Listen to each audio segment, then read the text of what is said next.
जिसमें हमने बताए थे आप लोग को फोर्थ लेक्चर में कि इलेक्ट्रॉन का ट्रांसफर का 3 प्रोसेस होता है। उसमें हमने आप लोग को 2 प्रोसेस के विषय में अच्छा से समझा दिए थे और तीसरा प्रोसेस नहीं बता पाए थे।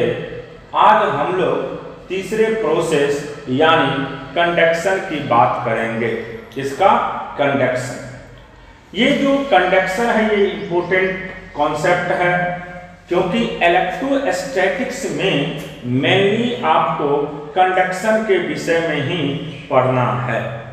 अब सबसे पहला चीज आता है कि ये कंडक्शन है क्या। जैसे मान लीजिए कि हमारे पास 2 तरह का बॉडी है, एक चार्ज बॉडी है और दूसरा अनचार्ज बॉडी है। तो जब अनचार्ज बॉडी को चार्ज बॉडी के कांटेक्ट में लाया जाता है तो वहां पे चार्ज बॉडी से इलेक्ट्रॉन का ट्रांसफर होना स्टार्ट होता है और वह किधर जाते हैं, अनचार्ज बॉडी के तरफ। धीरे धीरे जब चार्ज का ट्रांसफर होने लगता है, एक ऐसा टाइम आएगा जब दोनों बॉडी पे चार्ज का वैल्यू सेम हो जाता है, तो उसी को हम किसके नाम से जानते हैं, कंडक्शन के नाम से। तो हमने डिफिनेशन लिखे हैं, the process of transfer of charge by contact of 2 body is known as conduction. ये हम उस प्रोसेस को कहते हैं जिसमें अगर 2 बॉडी एक दूसरे के कांटेक्ट में होते हैं और जब चार्ज का ट्रांसफर होता है तो उसी को क्या कहते हैं हम लोग, कंडक्शन कहते हैं। फिर हमने लिखे हैं, if A charge body is put in contact with uncharged body. हम लोग क्या करते हैं कि 2 तरह का बॉडी लेते हैं, एक चार्ज बॉडी है और दूसरा अनचार्ज बॉडी है। अब होता क्या है कि अनचार्ज बॉडी बिकम्स चार्ज होता है किसके माध्यम से बाबू, ट्रांसफर ऑफ इलेक्ट्रॉन। किसके माध्यम से, transfer of electron from one body to other body.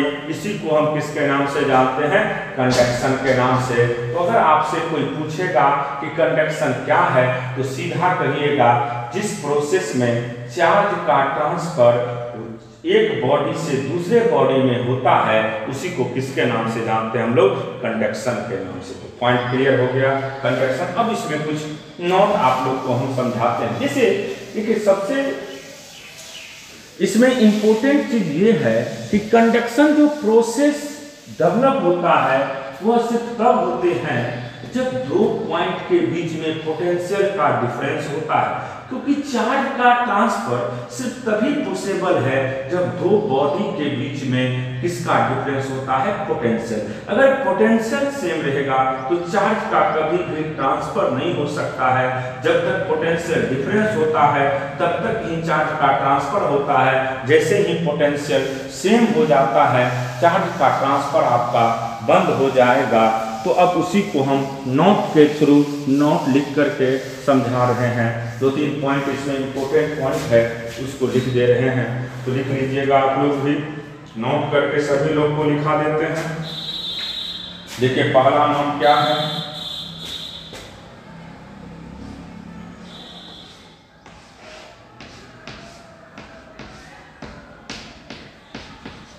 First point,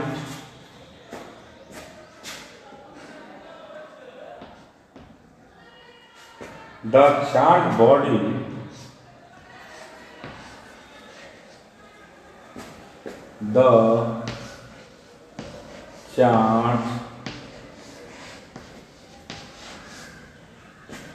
body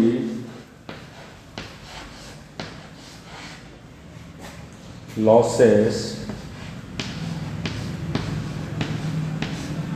some of its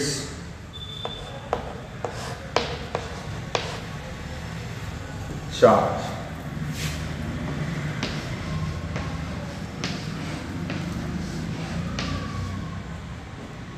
which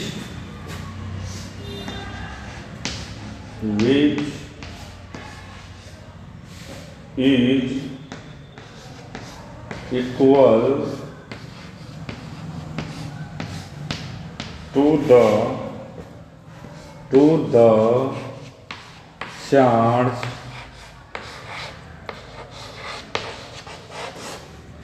gained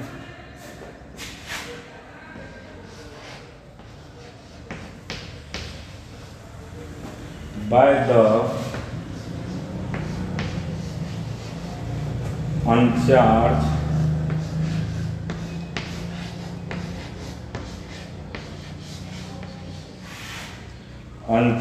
body।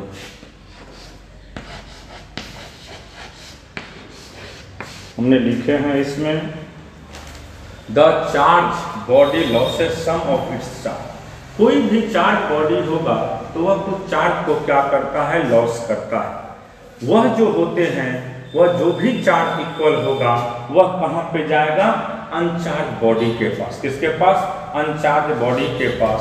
अब इसके बाद दूसरा पॉइंट देखिए, दूसरा पॉइंट है the charge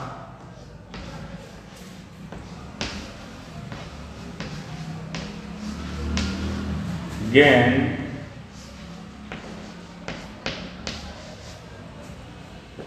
by the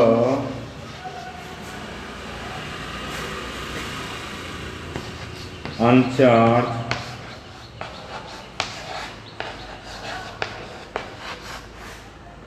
body is always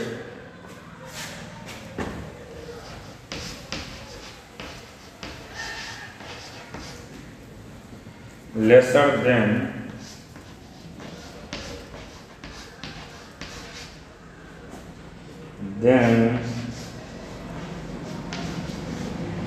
initial charge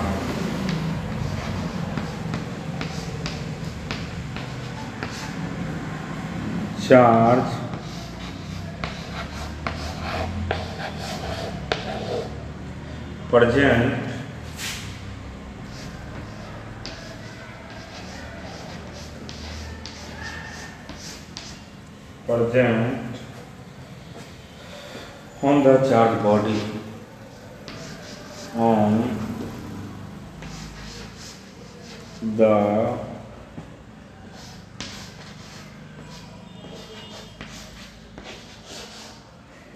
charge body. हमने लिखे हैं the charge gain by the uncharged body always lesser than initial charge present on charge body. Simple चीज हमने पहले ही बताया कि जो अनचार्ज बॉडी होगा उसका चार्ज हमेशा जो चार्ज बॉडी होगा उससे कम होगा, इसीलिए चार्ज का क्या होगा, ट्रांसफर होगा, वरना चार्ज ट्रांसफर नहीं होता। अब इसके बाद है आपके पास तीसरा पॉइंट, वही जो बोलने वाले हैं, पोटेंशियल डिफरेंस की वजह से ही चार्ज का ट्रांसफर होता है। देखिए तीसरा point, flow of charge, flow of charge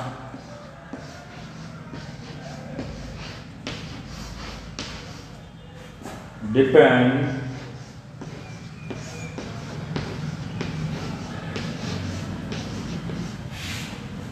upon potential difference, upon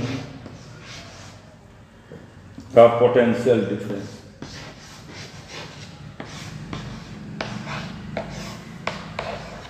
potential difference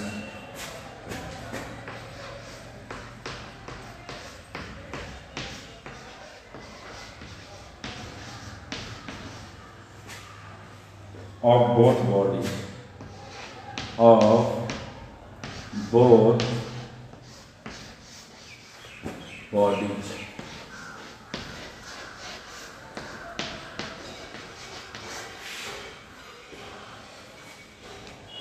bracket में याद रखिएगा no potential difference, no potential difference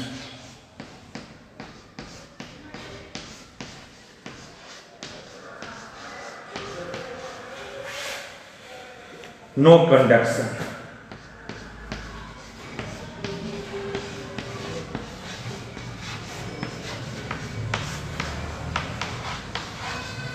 no potential difference, no conduction. ध्यान में यही रखिएगा कि चार्ज सिर्फ तभी फ्लो कर सकता है जब दो बॉडी के बीच में पोटेंशियल का डिफरेंस होगा। अगर पोटेंशियल डिफरेंस 0 होगा तो निश्चित है कोई भी चार्ज का कंडक्शन नहीं होगा। No potential difference, no conduction. Simple याद रखिएगा, no potential difference means no conduction. और लास्ट पॉइंट है positive charge flow, positive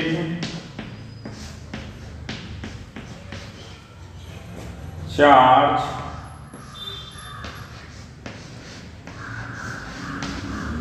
flow from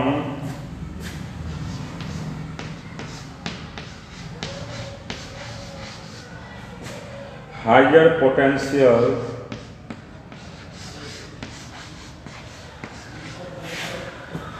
potential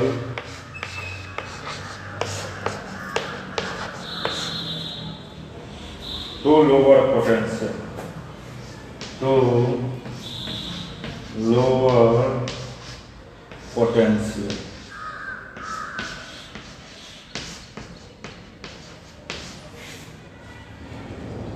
While negative charge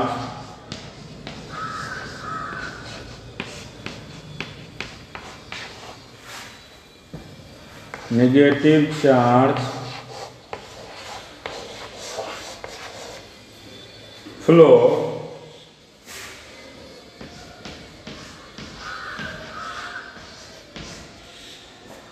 from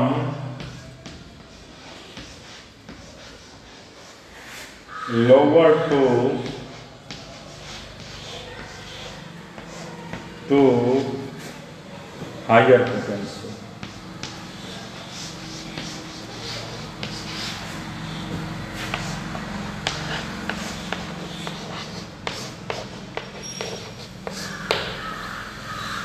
तो यहाँ पे हम बात कर रहे थे अभी कंडक्शन का। तो सबसे पहला चीज याद यही रखिएगा कि कंडक्शन में चार्ज का फ्लो होता है, और चार्ज का फ्लो इसलिए होता है क्योंकि दो पॉइंट के बीच में पोटेंशियल का डिफरेंस होता है। फिर तीसरा पॉइंट आपको ये याद रखना है कि पॉजिटिव चार्ज का जो फ्लो होगा हमेशा किधर से किधर, हायर से लोअर, और नेगेटिव चार्ज का फ्लो होगा lower to higher potential. Positive higher to lower और negative lower to higher. Point clear हो गया। अब हम इस पे एक एग्जांपल के थ्रू न्यूमेरिकल को सॉल्व करने का तरीका सिखा रहे हैं। न्यूमेरिकल समझना जरूरी है,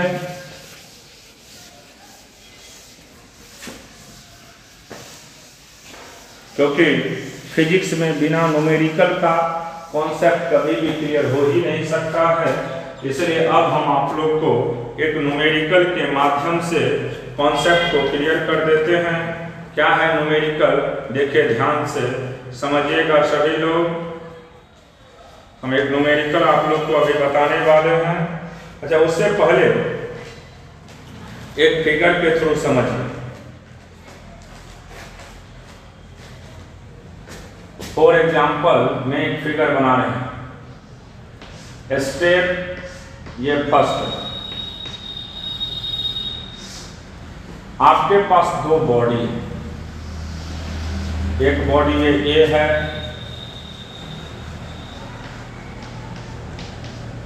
मान लीजिए ये चार्ज बॉडी है। ये क्या है आपका चार्ज बॉडी, चार्ज बॉडी। ये आपका चार्ज बॉडी है, बी यहाँ पे ये अनचार्ज बॉडी है, अनचार्ज बॉडी। अभी ये दोनों एक दूसरे से सेपरेट है, अभी दोनों एक दूसरे से क्या है बाबू, सेपरेट है, अलग अलग है। अब देखिए ये भी अलग है, ये भी अलग है। जब एक दूसरे को कांटेक्ट में लाते हैं तो कांटेक्ट में लाते ही चार्ज का क्या होगा, फ्लो होगा। देखिए जैसे ही हमने कांटेक्ट में लाए हैं, अब चार्ज का फ्लो होना स्टार्ट होगा। वह अनचार्ज है, अब अनचार्ज बॉडी पे कुछ चार्ज होगा। कैसे दिखाते हैं, स्टेप 2। स्टेप 2 ये हो गया आपका बॉडी ए, बी, ए है ये बी है। यहाँ पे कुछ चार्ज अपीयर रहेगा, कुछ चार्ज इसमें भी चला जाएगा। तो जो चार्ज ऐसे जा रहा है तो यहाँ पे इसमें भी चार्ज आ गया। और स्टेप 3 जो फाइनल होगा, ये दोनों बॉडी अलग अलग चार्ज लेकर के फिर आइसोलेटेड हो जाएंगे, यानी सेपरेट हो जाएंगे। ये ए हो गया और ये बी हो गया।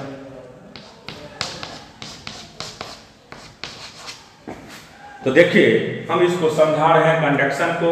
इसमें होता क्या है कि जैसे दो बॉडी है मेरे पास, एक बॉडी ए है और दूसरा बॉडी बी है। इनिशियली दोनों बॉडी सेपरेट है, देख रहे हैं ये दोनों बॉडी अभी सेपरेट है, तो इससे चार्ज इसमें नहीं जाएगा।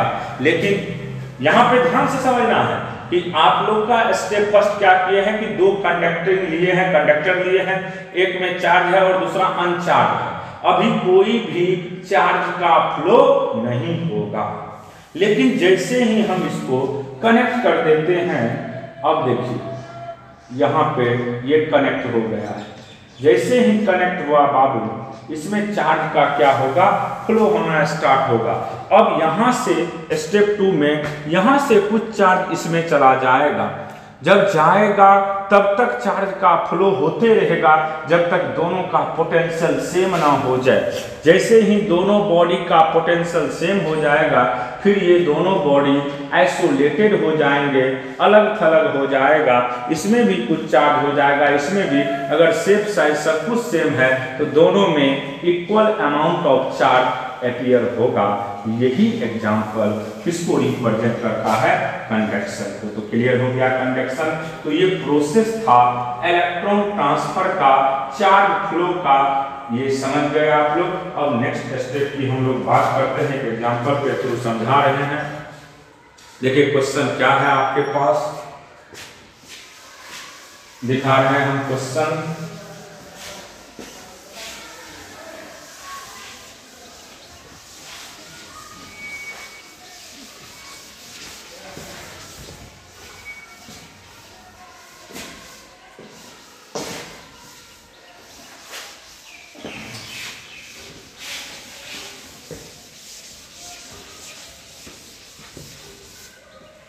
देखिए यहाँ पे एक क्वेश्चन आप लोग को हम दे रहे हैं फॉर एग्जाम्पल में।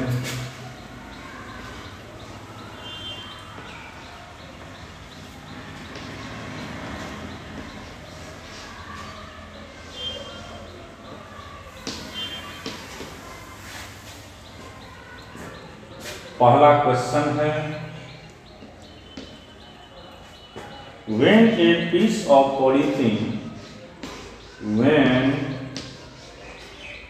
a piece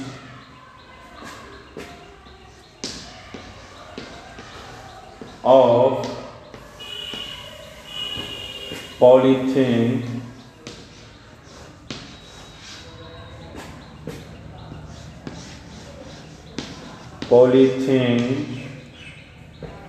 is rubbed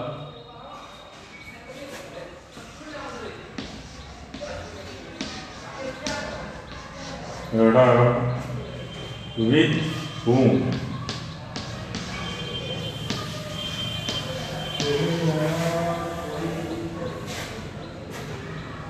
Pull a charge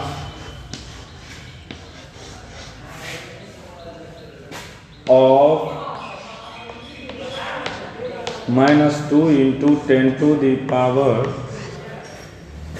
-7 coulomb is developed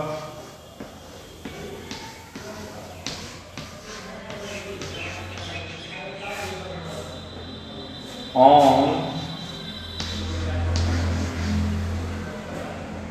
polythene.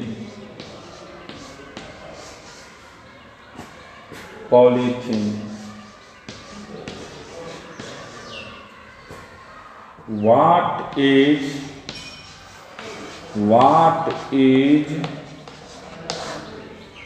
the amount of mass? The amount of mass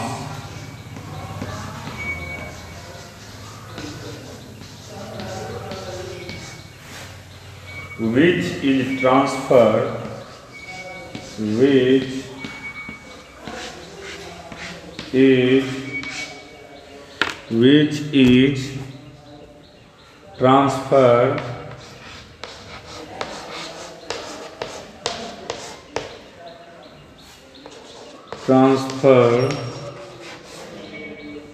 to polythene.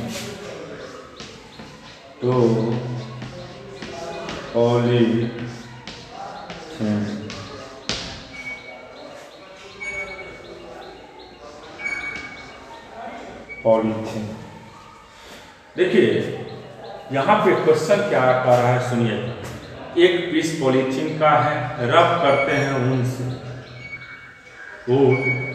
एक चार्ज ऑफ इतना ही डेवलप ऑन द पॉलीथीन। जैसे ही रब करेंगे पॉलीथीन पे चार्ज अपेयर होगा, वह भी निगेटिव चार्ज होगा। तो आपसे पूछा जा रहा है कि मास क्या होगा। तो मास निकालने के लिए आप जानते हैं Q बराबर क्या होता है बाबू, ±n इंटू E। तो हमारे पास चार्ज पता है, उसके बाद हमारे पास अगर n का वैल्यू पता चल जाए तो मेरा काम बन जाएगा। तो सबसे पहले n का वैल्यू निकालने के लिए हमें यहाँ पे Q का वैल्यू माइनस में लेना है। तो -Q/E हो जाएगा, क्योंकि Q का वैल्यू क्वांटाइजेशन ऑफ चार्ज हमने बताए थे कि वह ऑलवेज मल्टीपल होता है किसका, E का। और यहाँ पे n का वैल्यू प्लस माइनस कुछ भी हो सकता है। ध्यान ये रखना है कि E जिसका भी मल्टी E जो है वह फिक्स होता है, आपको पता है 1.6 × 10⁻⁻19। अगर E का मल्टीपल अगर इंटीजर होगा, अगर आपको इंटीजर होगा तभी हम कहते हैं कि चार्ज क्या है, क्वांटाइज है। अगर चार्ज के क्वांटाइजेशन की बात करें तो याद यही रखना है कि चार्ज का क्वांटाइजेशन तब पॉसिबल होता है जब n in form of integer आए। इसका मतलब ये हुआ कि E का जो गुणक है, E का गुणक क्या होना चाहिए, इंटीजर होना चाहिए। और इंटीजर प्लस में भी हो सकता है और माइनस में भी हो सकता है। तो यहाँ पे चार्ज माइनस है, इसलिए माइनस साइन लेंगे तो माइनस माइनस प्लस हो जाएगा। तो देखिए यहाँ पे अब इसका वैल्यू 2 × 10⁻⁻7 और E का वैल्यू आप जानते हैं 1.6 × 10⁻⁻19 कूलम। और इसको जब कैलकुलेट करते हैं तो इसका वैल्यू आएगा 1.25 × 10⁻12। ये हो गया नंबर ऑफ इलेक्ट्रॉन। ये क्या हो गया बाबू, नंबर ऑफ इलेक्ट्रॉन। अब आप जानते हैं कि एक इलेक्ट्रॉन का मास 9.1 × 10⁻31 kg होता है। तो यहाँ पे देखिए ध्यान से, आपको पता है कि एक इलेक्ट्रॉन का जो मास है वह कितना होता है 9.1 गुने 10⁻⁻31। तो इसीलिए मास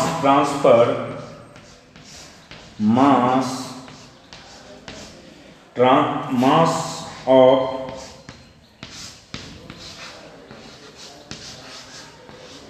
ट्रांसफर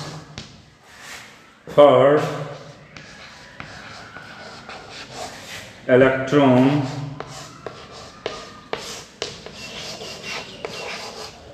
बराबर n into mass of each electron, mass of electron.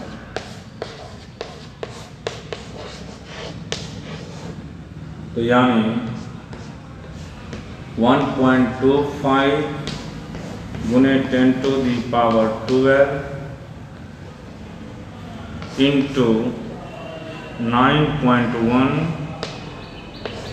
गुने 10⁻31 kg। इसको कैलकुलेट करिएगा, इसका वैल्यू आएगा 11.38 गुने 10⁻19 kg।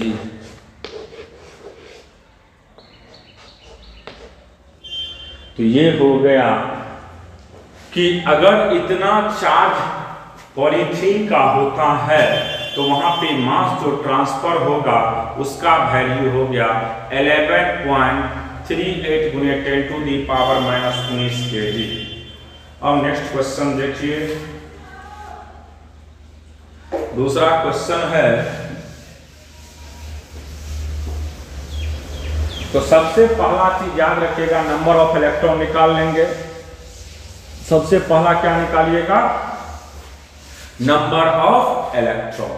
सबसे पहला काम है आपको नंबर ऑफ इलेक्ट्रॉन निकाल लेना। जब नंबर ऑफ इलेक्ट्रॉन निकल जाएगा तो आप जानते हैं कि एक इलेक्ट्रॉन का मास 9.1 गुने 10⁻31 kg होता है, और जितना नंबर रहेगा उतना से आप मल्टीप्लाई कर दीजिएगा तो वह आपको मास का वैल्यू हो जाएगा। तो अगर मास हमें निकालना है तो निकालने का यही मेन तरीका है। नेक्स्ट क्वेश्चन देखिए आप लोग।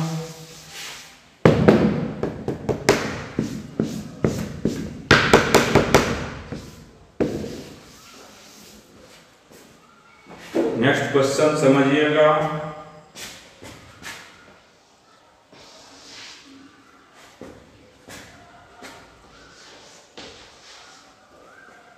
What is the total charge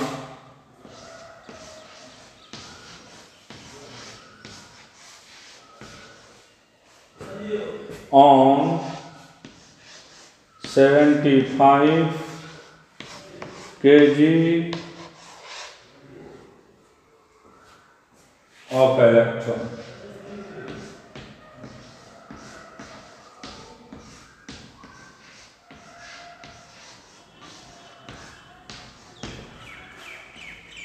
question कह रहा है कि अगर what is the total charge on 75 kg electron, अगर हमारे पास 75 kg मास का इलेक्ट्रॉन है तो उसमें टोटल चार्ज कितना होगा। टोटल चार्ज की बात कर रहा है। देखिए टोटल नंबर ऑफ इलेक्ट्रॉन निकाल लीजिए पहले। Total number of electron, total number of electrons in 75 kg।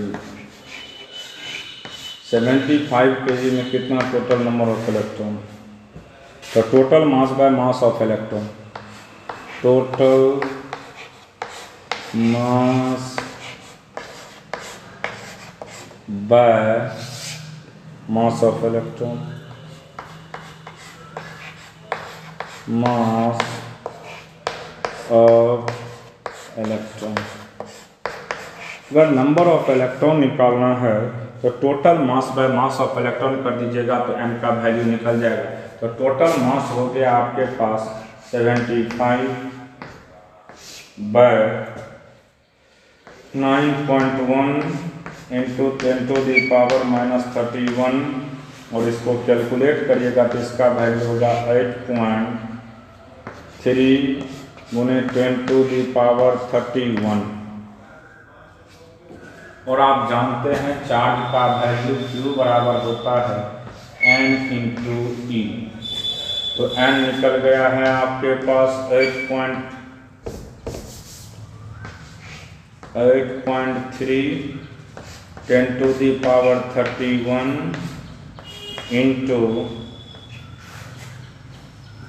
1.6 10⁻31 sorry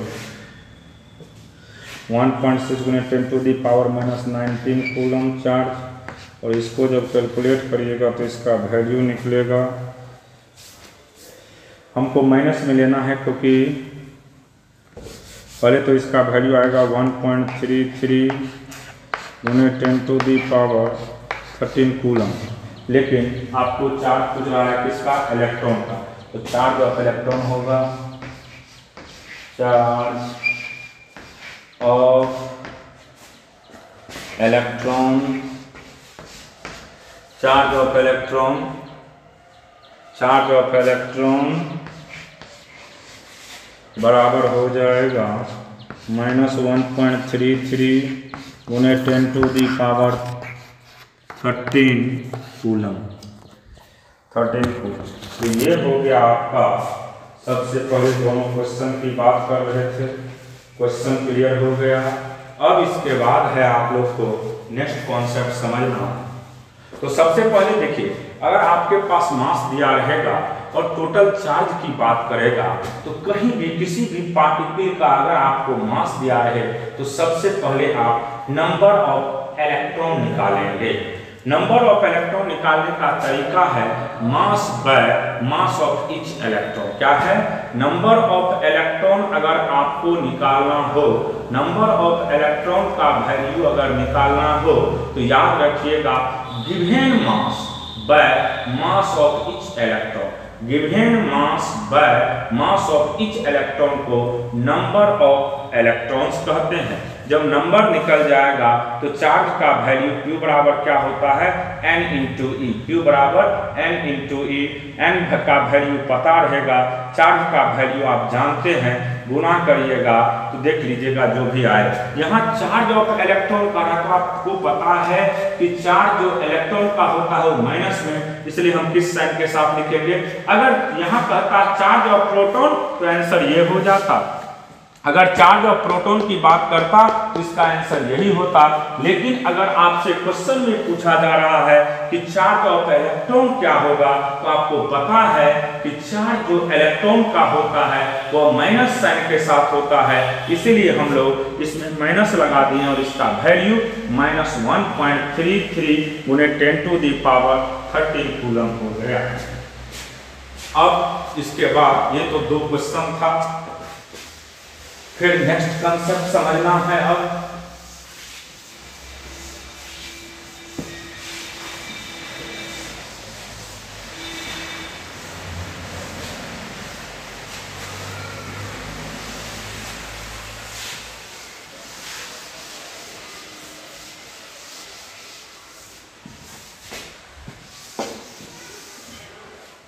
next question आपका क्लियर हो गया दोनों।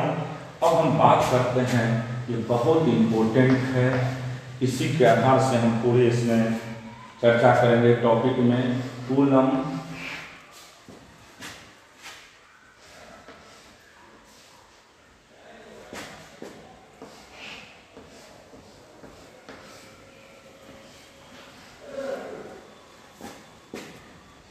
Coulomb's law. कूलम्स लॉ या इसी का दूसरा नाम है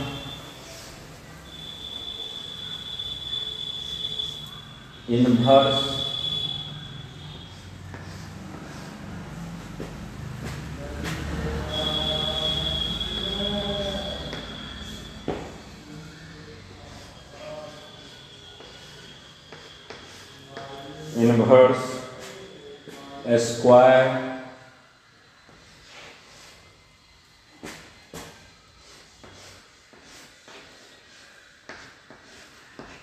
square law.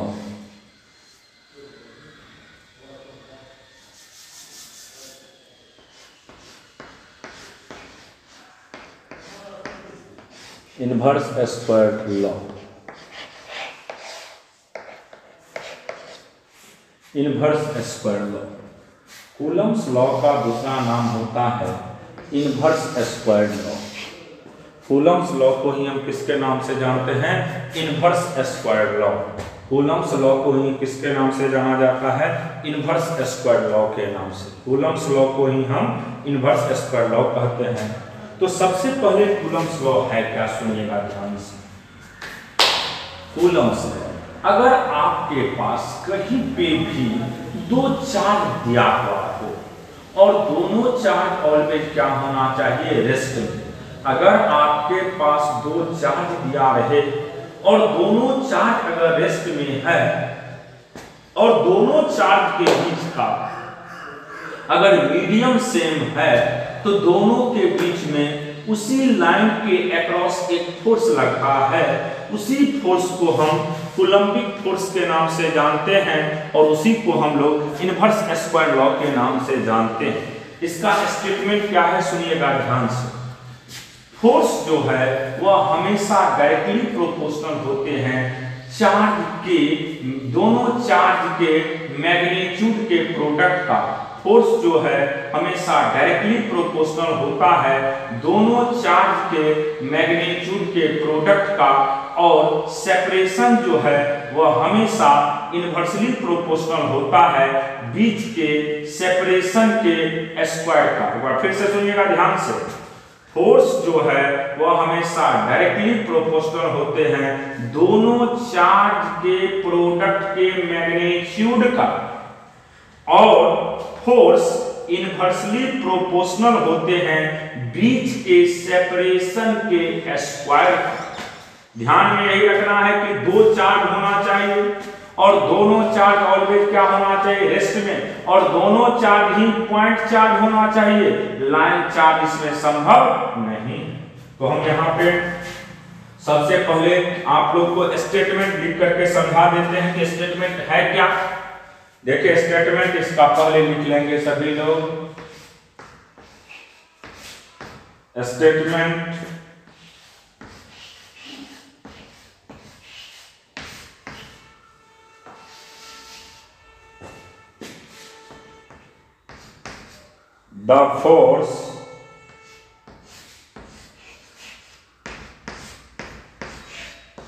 the force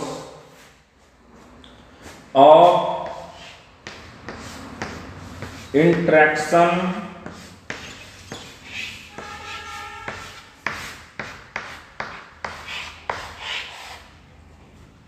between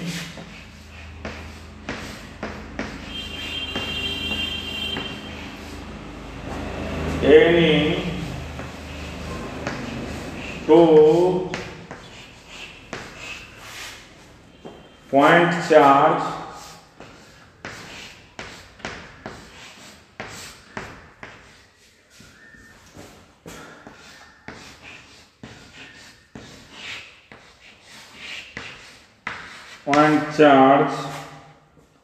is directly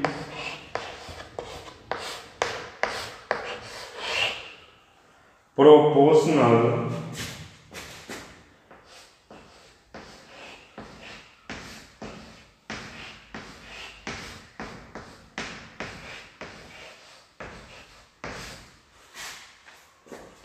to the product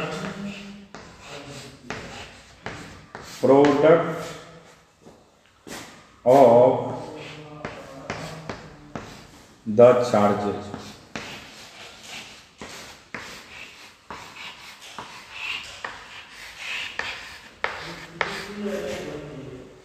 And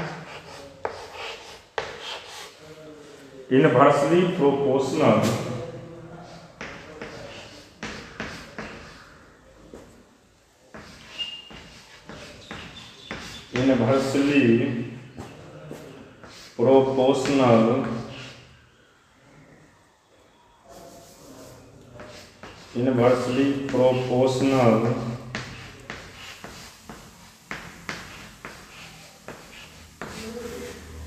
to the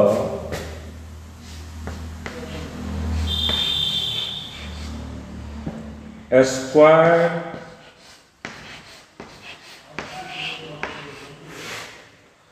of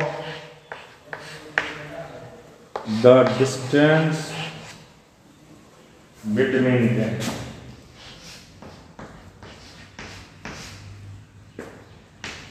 Distance between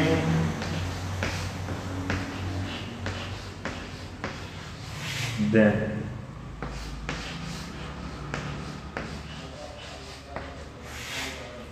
And act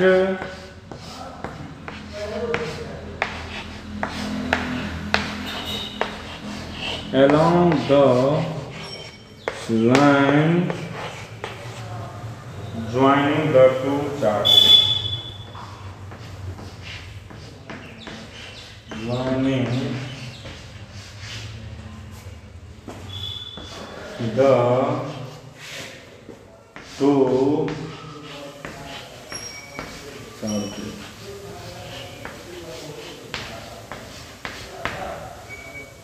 clear हो गया? हमने लिखे हैं कूलम्ब्स लॉ का statement, the force of interaction between any two point charge is directly proportional to the product of charges and inversely proportional to the square of distance between them and act along the joining the two charges. और ये जो लगता है हमेशा जो दो line join होते हैं उसी दोनों के बीच में ये एक्ट करता है। तो कूलम्ब्स लॉ में सिंपली याद रखना है कि फोर्स ऑफ इंटरेक्शन जो होता है, फोर्स डायरेक्टली प्रोपोर्शनल है दोनों चार्ज के प्रोडक्ट का, और फोर्स हमेशा इनवर्सली प्रोपोर्शनल होते हैं बीच के सेपरेशन के स्क्वायर का।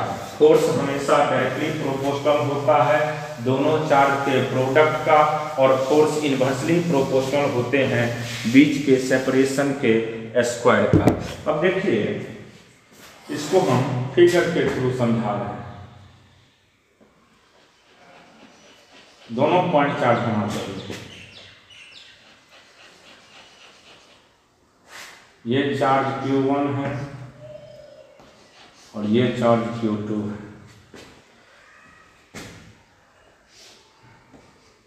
ये जो फोर्स होगा F12 और इस पे जो फोर्स लगेगा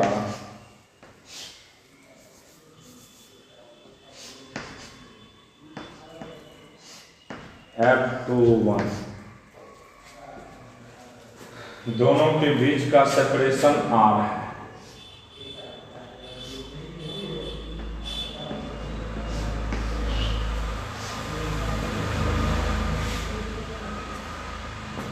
यहाँ रिपल्सिव होगा,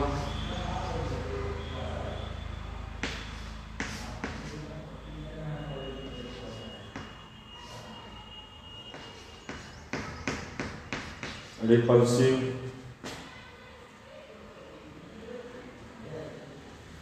रिपल्सिव। अगर फोर्स अट्रैक्टिव होगा तो अंदर की तरफ ये भी लगेगा, ये भी होगा तो ऐसे लगेगा।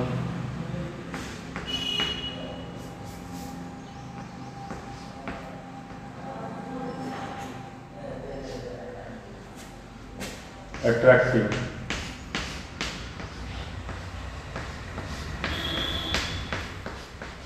नेचर सेम तो रिपल्सिव, नेचर डिफरेंट तो नेचर सेम तो रिपल्सिव, नेचर डिफरेंट तो अट्रैक्टिव।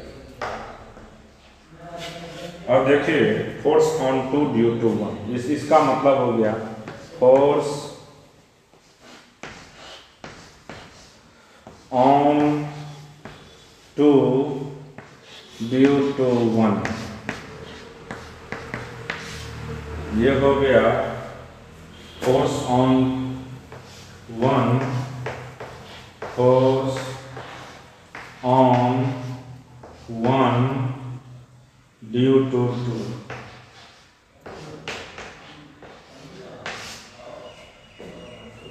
F12 का मतलब हो गया force on one due to two, और F21 का मतलब हो गया force on two due to one. अब देखिए दोनों ही फोर्स का मैग्नीट्यूड हमेशा सेम होता है। F12 बराबर F21, F12 बराबर F21। इसका मतलब ये हुआ equal in magnitude but opposite in direction. Magnitude इसका हमेशा इक्वल होता है, equal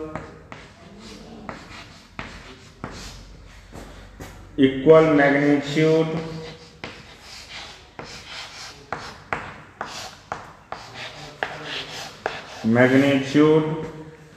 but opposite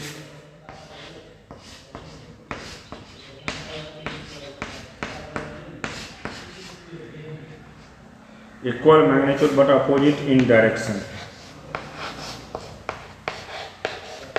equal magnitude but opposite in direction, equal magnitude but opposite in direction. Simply याद रखिएगा कि कूलम्स लॉ यानी इनवर्स स्क्वायर लॉ तब एक्ट करते हैं जब आपके पास दो चार्ज हो, दोनों चार्ज का नेचर अगर सेम होगा तो रिपल्सन होगा और डिफरेंट नेचर होगा तो अट्रैक्शन होगा। यहाँ पे हमने लिखे हैं F12 और F21 दोनों बराबर है। यहाँ पे मैग्नीट्यूड दोनों का इक्वल है, लेकिन डायरेक्शन एक दूसरे के क्या होंगे, हमेशा अपोजिट होंगे। अब देखिए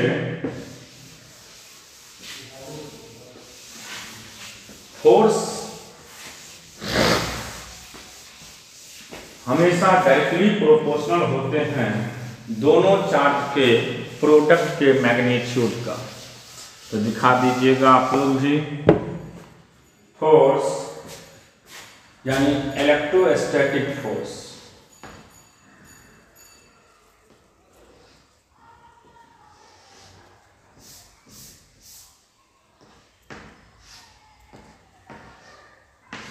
directly proportional to Q1 Q2 power. Force inversely proportional to बीच के सेपरेशन का स्क्वायर। जब दोनों को कंबाइन करेंगे, combined equation first and second, combine in equation first and second, तो force Fe directly proportional to Q1 Q2 by R square. और जैसे ही इसको लिखेंगे Fe का वैल्यू के Q1 Q2 by R square, के Q1 Q2 by R square. Force जो होगा के Q1 Q2 by R square. अब देखिए ध्यान से, हम के की बात कर रहे हैं। के हो गया इलेक्ट्रोस्टैटिक कांस्टेंट, इलेक्ट्रोस्टैटिक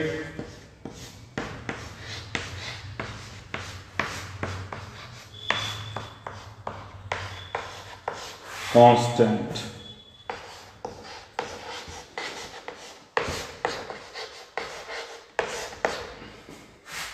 जिसका value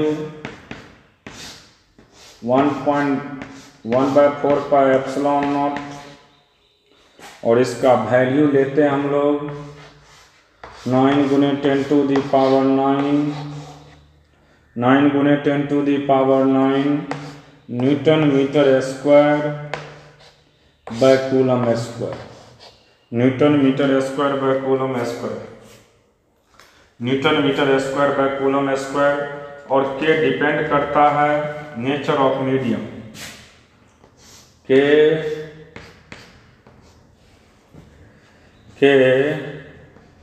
depend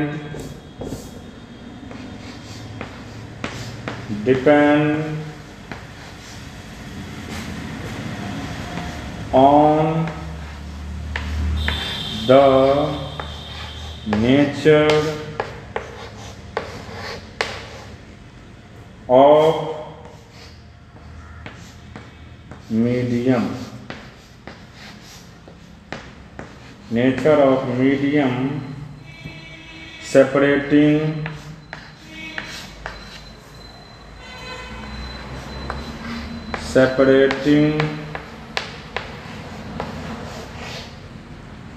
the charge and on the system of unit, system of unit. हमने लिखे हैं के को इलेक्ट्रोस्टैटिक यूनिट जिसका वैल्यू 1/4 पाई एप्सिलॉन नॉट होता है, जिसको 9 × 10⁹ newton metre square by coulomb square के नाम से जानते हैं। के डिपेंड करता है nature of medium, K depend on the nature of medium separation, medium का जो जिस मीडियम से सेपरेट होता है उस पर डिपेंड करता है। The charge and on the system of unit, और वह किस सिस्टम से बना है मीडियम, उस पर भी डिपेंड करेगा। अब देखिए यहां पे समझना है नेक्स्ट पॉइंट, सीजीएस और एसआई में के का वैल्यू क्या होता है।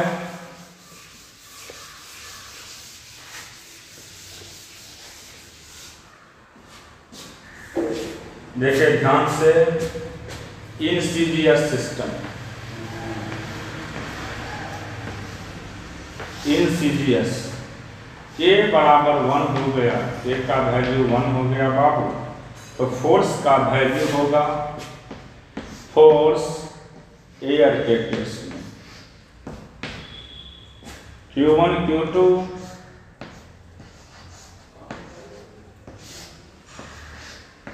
R², ये डाइन में हो गया, और एसआई में इन एसआई के का वैल्यू होगा 1/4 pi epsilon not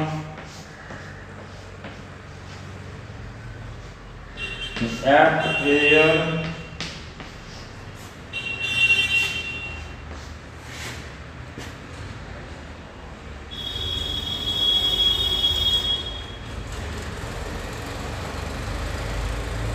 (9 × 10⁹)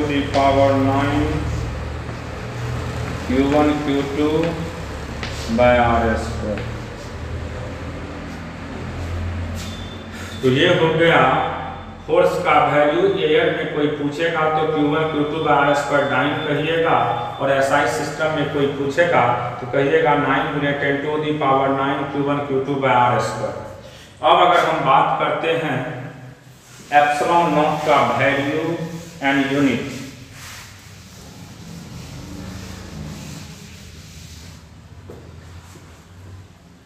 value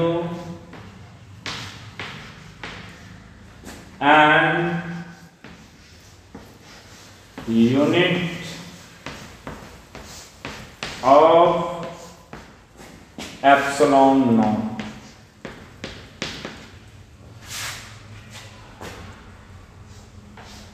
1/4 epsilon nought का वैल्यू हो गया 9 गुने 10⁻⁹। तो एप्सिलॉन नॉट का वैल्यू होगा 1/4 9 गुने 10⁻⁹। इसको कैलकुलेट करिएगा तो इसका वैल्यू होगा 8.85 गुने 10⁻⁻12 coulomb square by newton metre square. तो एप्सिलॉन नॉट का वैल्यू कोई पूछेगा तो 8.85 गुने 10⁻⁻12 coulomb square by newton metre square, तो ये पूछा जाता है बराबर एप्सिलॉन नॉट को परमिटिविटी और फ्री स्पेस कहते हैं। Permittivity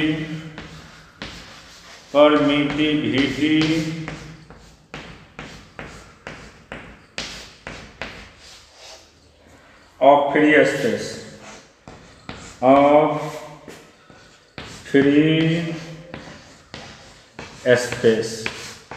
permittivity of free space. Dimension की बात करेंगे, निकाल सकते हैं, आप लोग सबका डायमेंशन जानते हैं, हम यूनिट एंड डायमेंशन में अच्छा से सिखाए थे। इसका डायमेंशन होगा m-1 L-3 T⁴ A² या I²। ये हो गया इसका डायमेंशन, ये आपको इसका डायमेंशन हो गया। अगर कोई पूछेगा एप्सिलॉन नॉट का वैल्यू तो एप्सिलॉन नॉट का वैल्यू याद रखिएगा 8.85 गुने 10⁻⁻12 coulomb square by newton metre square. इसका यूनिट भी पूछा जाता है 12th बोर्ड में कि एप्सिलॉन नॉट का यूनिट क्या होता है, तो याद रखिएगा coulomb square by newton metre square. अगर मान लीजिए एप्सिलॉन नॉट के विषय में पूछेगा तो इसको कहते हैं परमिटिविटी ऑफ फ्री स्पेस। इसका डायमेंशन होता है m-1 L-3 T⁴ A²। ये हो गया इसका डायमेंशन। अब इसके आगे थोड़ा सा और देखिए, हम ये कूलम इनवर्स स्क्वायर की बात कर रहे हैं।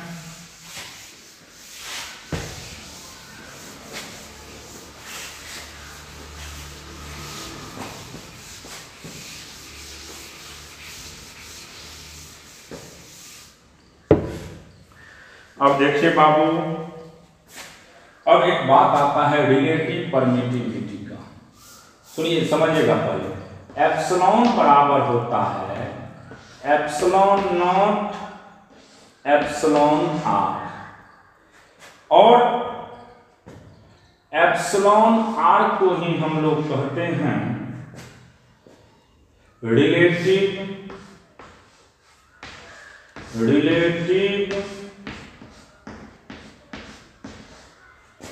परमिटिविटी।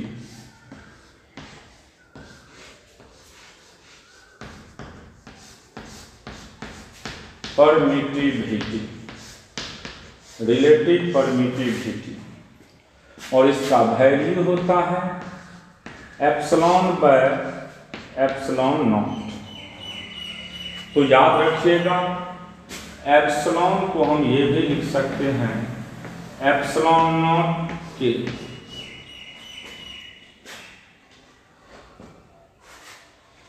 देखिए ध्यान से, force in free space, force in free space, force in free space यानी एयर की बात करेंगे तो इसका वैल्यू होगा Q1 Q2 by 4 pi epsilon not R²। अगर हम फोर्स इन मीडियम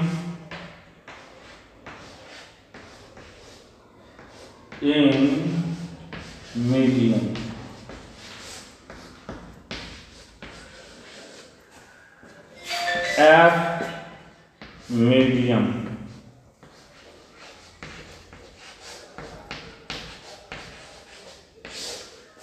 इसका वैल्यू होगा Q1 Q2 by 4 pi epsilon nought epsilon r into r square. जब दोनों को कंपेयर करते हैं तो देखिए बाबू, यहां पे F मीडियम की बात कर रहे हैं। F medium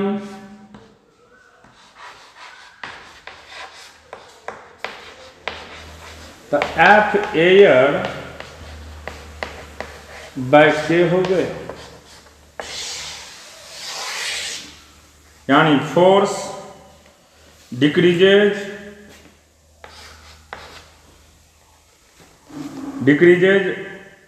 by factor of K, decreases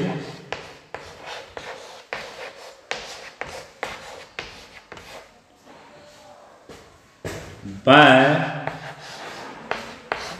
factor of K, factor of K इसको कहते हैं डाइलेक्ट्रिक कांस्टेंट। तो याद रखिएगा, एक सिंपल लॉजिकल एग्जांपल दे रहे हैं। जैसे मान लीजिए दो चार्ज यहां पे रखा हुआ है, मान लो एक चार्ज ये हो गया और एक चार्ज ये हो गया, दोनों पॉइंट चार्ज है, दोनों के बीच में फोर्स लग रहा है मान लो F।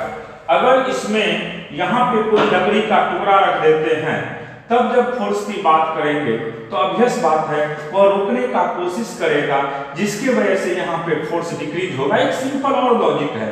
जैसे मान लीजिए यहाँ अगर आपको तमाचा मारते हैं तो कस के लगता है, लेकिन अगर यही तमाचा आपको पानी में लेके गए, हम भी पानी के अंदर में है और तब मारते हैं तो उतना कस के नहीं लगता है। इसका मतलब है कि वहां पे फोर्स को रोकने का काम कौन कर रहा है?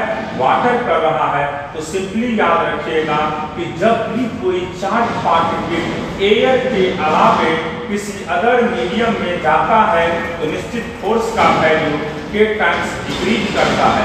कोई भी चार्ज पार्टिकल एयर के अलावे किसी अदर मीडियम में जाएगा तो निश्चित है वहां पे फोर्स का वैल्यू कितना टाइम्स डिक्रीज करेगा? K टाइम्स डिक्रीज करेगा। इस पॉइंट को सभी लोग ध्यान में रखेंगे कि अगर कोई चार्ज पार्टिकल एयर के अलावे किसी अदर मीडियम में जाता है तो निश्चित वहां पे फोर्स जो है आपका वह K टाइम्स डिक्रीज कर जाएगा। अब देखिए, जैसे हम बात कर रहे हैं यहाँ पे कि आपका एप्सिलॉन r को ही हम लोग एप्सिलॉन r को ही K के नाम से भी जानते हैं। तो देखिए एप्सिलॉन r का वैल्यू क्या होता है। जैसे यहां पे एप्सिलॉन r को K कहेंगे और इसका वैल्यू 1 होगा फॉर एयर।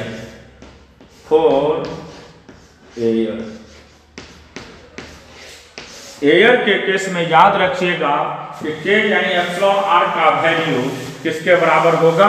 1 के बराबर। फिर इसके बाद हम अगर कंडक्टर की बात करते हैं,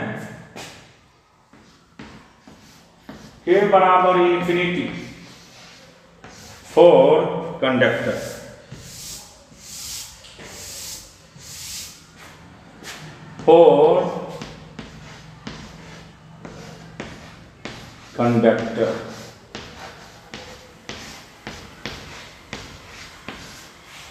फिर इसके अलावे K का वैल्यू 1 से बड़ा होगा के का वैल्यू 1 से बड़ा होगा, ये कहाँ होता है, other than air, other than air.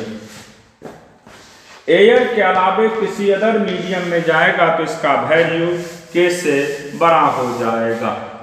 अब के का वैल्यू 1 से बड़ा होगा, तो याद रखिएगा एप्सिलॉन आर यानी के का वैल्यू 1 होता है एयर के केस में, कंडक्टर के केस में इसका वैल्यू इन्फिनिटी होता है, और इसका वैल्यू 1 से के का वैल्यू या एप्सिलॉन आर का वैल्यू 1 से बड़ा होता है। कहाँ पे, अदर देन एयर के केस में। कहाँ पे, अदर देन एयर के केस में। अब आपको ये भी ध्यान में रखना है कि फोर्स का जो डायरेक्शन है वह चार्ज का नेचर रिप्रेजेंट करता है। फोर्स का जो डायरेक्शन है वह चार्ज का नेचर रिप्रेजेंट करता है। अगर चार्ज सिमिलर नेचर के होते हैं तो फोर्स रिपल्सिव होते हैं, अगर चार्ज डिसिमिलर नेचर के होते हैं यानी अपोजिट नेचर के होते हैं तो फोर्स क्या होता है, अट्रैक्टिव। तो नोट करके ये भी याद रखना है, nature of charge, nature of charge is same then force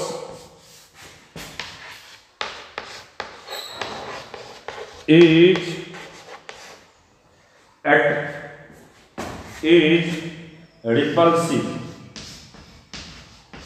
repulsive in nature, while nature of charge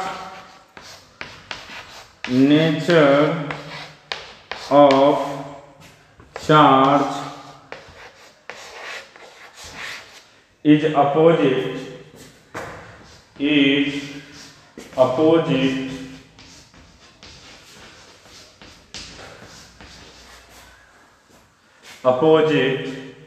force, then force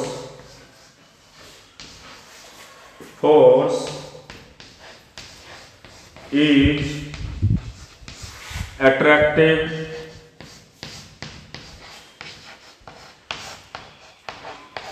in nature।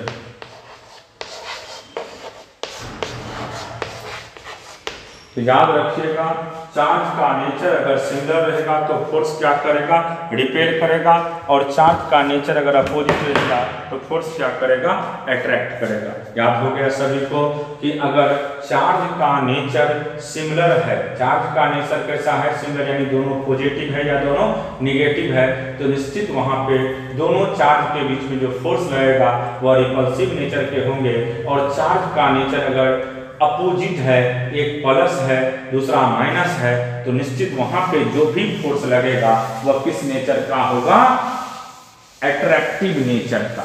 तो सिमिलर नेचर का जब भी चार्ज होता है तो रिपेल करेगा, और डिसिमिलर नेचर का जब भी चार्ज होगा तो क्या करेगा, अट्रैक्ट करेगा। अब इसका लिमिटेशन है, 2 पॉइंट याद रखना है। लिमिटेशन,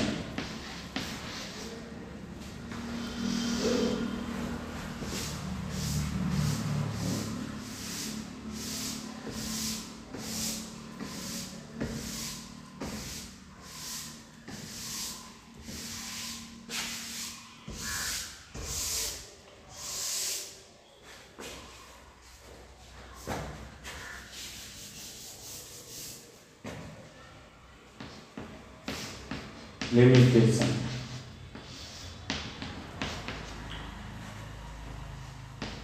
पहला पॉइंट, चार्ज ऑलवेज किस क्या होना चाहिए, point charge.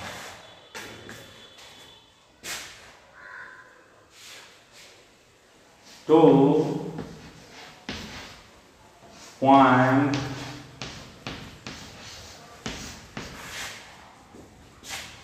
Charge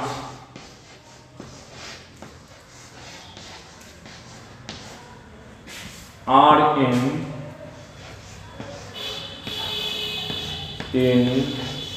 rest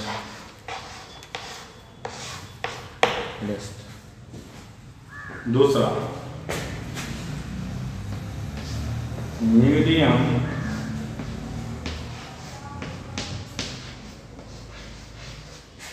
between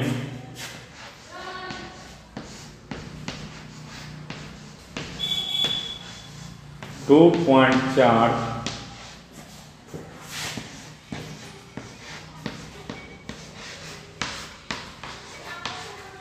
charge is same।